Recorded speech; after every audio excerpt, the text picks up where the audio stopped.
بسم اللہ الرحمن الرحیم۔ دوستو السلام علیکم ورحمۃ اللہ وبرکاتہ۔ صوفی جس کا دل دنیا کی تمام آلائشوں سے پاک ہوتا ہے اور جو مکمل طور پر شفاف دل رکھتا ہوتا ہے، اور جس دل کے اندر صرف اور صرف اللہ تعالیٰ موجود ہوتے ہیں اور انہی کی ذات پاک موجود ہوتی ہے، صوفی اللہ کی نور سے دیکھتا ہے اور بہت دور تک دیکھتا ہے۔ کبھی کبھی مجھے ایسا محسوس ہوتا ہے کہ جو وقت ہے ازل اور ابد کے درمیان تنا ہوا ہے، یا جیسے کہ ایک بہتا ہوا دریا ہے۔ ازل اور ابد کے درمیان بحر آئے، ازل سے بحر آئے ابد کی طرف جا رہے، بہتا ہوا سمندر ہے، اور اس میں واقعات اور حادثات چل رہے ہیں، رواں دواں ہیں، اور ہم جو آگے بڑھتے ہیں وقت کے اندر تیرتے جاتے ہیں، چلتے جاتے ہیں، تو وہ واقعات حادثات جو پڑے ہوئے ہیں وہ ہمارے ساتھ ٹکراتے ہیں، کبھی ہم ان سے بچ بھی جاتے ہیں۔ تو وقت جو ہے، یا جیسے زمان اور وقت اور ٹائم اینڈ سپیس بھی جسے کہا جاتا ہے، زمان و مکان کہا جاتا ہے، تو یہ ایک بڑی گہری گتھی ہے جس کی سلجھن بڑی مشکل سے ہوتی ہے۔ بہت سے لوگ اس کے اوپر جو ہے بات کرتے رہے ہیں، سوچتے رہے ہیں، تفکر کرتے رہے ہیں کہ وقت کیا ہے، اور کیا وقت کو بھی وقت دیا گیا ہے، ایک ٹائم ڈیوریشن دیا گیا ہے دنیا کو کہ ازل سے ابد تک۔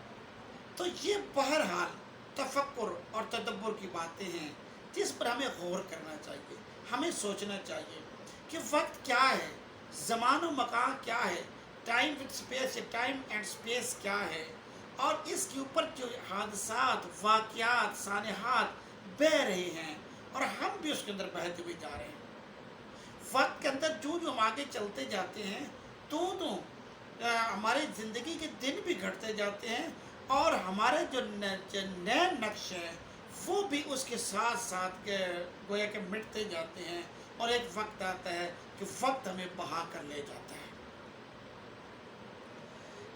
جو صوفی ہوتا ہے، ایک بزرگ ہوتا ہے، کچھ ایسی ریاست کرتا ہے، کوئی ایسا اللہ تعالیٰ سے مقام عطا کر دیتا ہے کہ جو اس زمان و مقام کو، یا جو وقت کی مسافت ہے اس کے اوپر اس کو وہ دیکھ لیتا ہے، یا کبھی کبھی ایسے لگتا ہے کہ وہ جو مسافت زمان و مکان کی، اس سے وہ نکل کے وہ آنے والے زمانوں تک سیر کرتا ہے اور گزشتہ زمانوں تک سیر کرتا ہے، دیکھتا ہے۔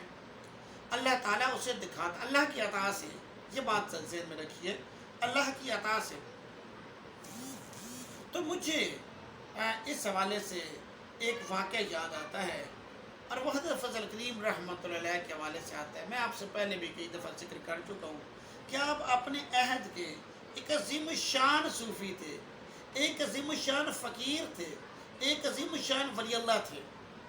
تو مجھے یہ واقعہ، یہ بات آپ کے ایک مرید خاص، آپ کے ایک مرید سلیمان صاحب نے بتائی۔ انہوں نے بتایا کہ ایک دفعہ ایک شخص آپ رحمۃ اللہ علیہ کے حضور حاضر ہوا۔ پہلے میں آپ کو بتا چکا ہوں، کہتے ہیں صوفی فضل کریم رحمۃ اللہ علیہ صوفی بھی تھے، بزرگ بھی تھے، اور اس کے ساتھ ساتھ آپ حکیم بھی تھے، لیکن آپ نے حکمت کو بطور پیشے کے نہیں اپنایا تھا۔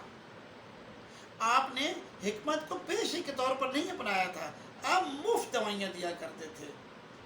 تو ایک شخص آپ کے پاس آیا اور اس نے آپ سے دوائی لی۔ آپ لوگ چونکہ آتے جاتے رہتے تھے، آپ لوگوں کو پہچانتے تھے، لوگ بھی آپ سے بڑی محبت کرتے تھے، آپ شفقت فرماتے تھے، تو یہ تعلق جو احترام کا تھا، محبت کا تھا اور پیار کا تعلق تھا، یہ قائم رہتا تھا۔ ایک شخص کسی خاتون سے محبت کرتا تھا، پیار کرتا تھا، اس نے اس کے ساتھ کوئی ٹائم مقرر کیا کہ فلاں وقت تک میں آ جاؤں گا۔ ملاقات کرنا چاہتا تھا۔ وہ شخص جو ہے حضرت فضل کریم رحمۃ اللہ علیہ کے حضور پیش ہوا، یہاں آیا، آپ کے در پر حاضر ہوا، آپ نے اسے دوائی عطا فرما دی۔ دوائی عطا فرمانے کے بعد لوگ آپ سے اجازت طلب کرتے تھے کہ کیا ہمیں اب جانے کی اجازت ہے؟ تو اس شخص نے حضرت فضل کریم رحمۃ اللہ علیہ سے عرض کی کہ کیا مجھے حضور یہاں سے اب جانے کی اجازت ہے؟ تو حضرت فضل کریم رحمۃ اللہ علیہ نے اسے اجازت نہیں دی۔ آپ نے فرمایا کہ بھی آئو، بیٹھو۔ بیٹھ گیا۔ کچھ اور دورانیہ کافی زیادہ وقت گزر گیا تو اس نے پھر آپ رحمۃ اللہ علیہ سے اجازت طلب کی۔ اصل میں اس شخص کے اندر تو ایک طوفان، ایک ہجام چل رہا تھا۔ اس کے پاس وقت بار بار گھڑی دیکھتا ہوگا اور بار بار وہ دیکھ سمجھتا تھا کہ اس کے خاتون کو اس نے وقت دے رکھا تھا، وہ اس کا انتظار کر رہی ہوگی۔ وہ بار بار اس طرف بڑھتا۔ پھر اس نے حضرت صاحب رحمۃ اللہ علیہ سے جب اجازت طلب کی تو آپ رحمۃ اللہ علیہ نے اسے اجازت نہیں دی اور فرمایا کہ ابھی کچھ اور سمے، کچھ اور وقت یہی انتظار کرو، بیٹھو۔ باتیں ہوتی رہی۔ اور بھی بہت سے لوگ، چونکہ وہ اکیلا شخص تو وہاں موجود نہیں تھا، وہاں تو اور بھی بہت سے لوگ آ جا رہے تھے۔ اب فیض عام تھا، دوا مفت مل جاتی تھی، دوپہر کا کھانا مل جاتا تھا، چائے ملتی تھی، پانی ملتا تھا۔ تو یہ تو لنگر تھا، ایک فقیر کا لنگر تھا، ایک صوفی کا لنگر تھا جو جاری تھا۔ تو وہ شخص جو ہے وہ وہاں پر آپ موجود ہے، بیٹھا ہوا ہے، اس کے اندر ایک پتنی کو کتنے رنگ آ رہے ہیں، کتنے رنگ جا رہے ہیں، ایک طوفان کی سی کیفیت ہے، لیکن حد ادب ہے۔ اور صوفی کا روح وہ دبدبہ بھی ہوتا ہے جو روحانی ہوتا ہے، اور وہ وہاں پر بیٹھا ہوا ہے یہاں تک کہ عصر کا وقت ہو گیا اور اس نے بڑا مایوس ہے، وقت گزر گیا ہے، خاتون کو وقت دیا ہوا تھا، بہت سمے گزر گیا، بیت گیا، اور ایسے لگتا ہے کہ وہ خاتون چلی گئی ہوگی۔ اس نے پھر حضرت صاحب رحمۃ اللہ علیہ سے اجازت طلب کی تو حضرت فضل کریم رحمۃ اللہ علیہ نے اسے اجازت دے دی اور اسے پاس بٹھایا اور کہا، کن چکروں میں پڑے ہوئے ہو؟ کیسے کاموں میں الجھنے والے تھے تم؟ کس غلط راستے پر تم چل پڑے تھے؟ اس راستے پر نہیں چلنا چاہیے، یہ الجھن کا راستہ ہے، یہ درست راستہ نہیں ہے۔ تمہیں صراط مستقیم پر چلنا چاہیے اور تم ایک غلط کام میں پھنسنے والے تھے۔ اس گویا کہ اور اسے کہا کہ اب تم جا سکتے ہو، اور نصیحت فرما دی کہ ایسے کاموں میں نہیں الجھنا چاہیے۔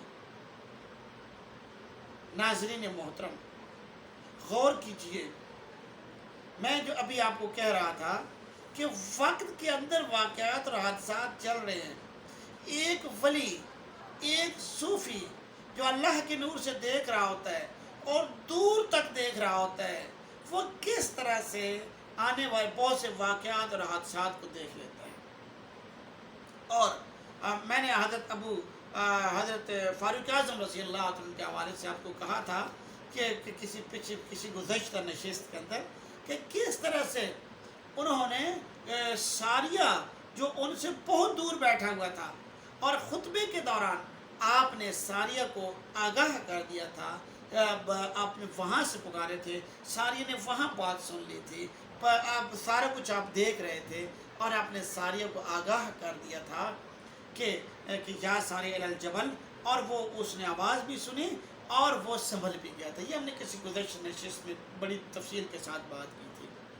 تو جو ایک صوفی ہوتا ہے، جو ایک فقیر ہوتا ہے، جو ایک بزرگ ہوتا ہے، اللہ تعالیٰ اس کی آنکھوں کو اتنا روشن کر دیتا ہے کہ وہ اس کے سامنے کائنات کھلی کتاب بن جاتی ہے، کائنات اس کے لیے اڑائی قدم بن جاتی ہے، اور وہ صوفی جو ہے بہت سی باتوں کو دیکھ رہا ہوتا ہے، اور صوفی انسان کی کردار سازی کرتا ہے۔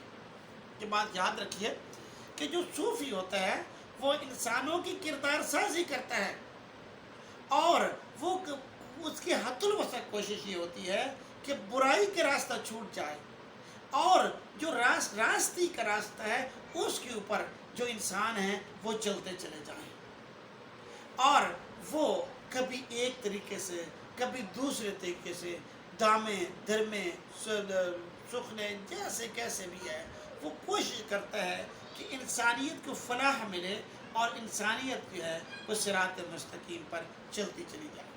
تو حضرت صوفی فضل کریم رحمۃ اللہ علیہ جو حکیم بھی تھے، جو ایک عظیم الشان ولی اللہ تھے، انہوں نے ایک شخص کو ایک غلط راستے میں مبتلا ہونے سے بچا دیا اور اسے صراط مستقیم کا درس بھی دے دیا۔ یوں اس شخص کو یہ بات متنبع کر دیا کہ وہ آئندہ کے لیے ایسے راستوں پر سفر نہ کرے جو غلط راستے ہیں اور جس سے کردار داغدار ہو جاتا ہے۔ اللہ تعالی ہم سب کو صوفیاء کے نقش قدم پر چلنے کی توفیق عطا فرمائے۔ اللہ سے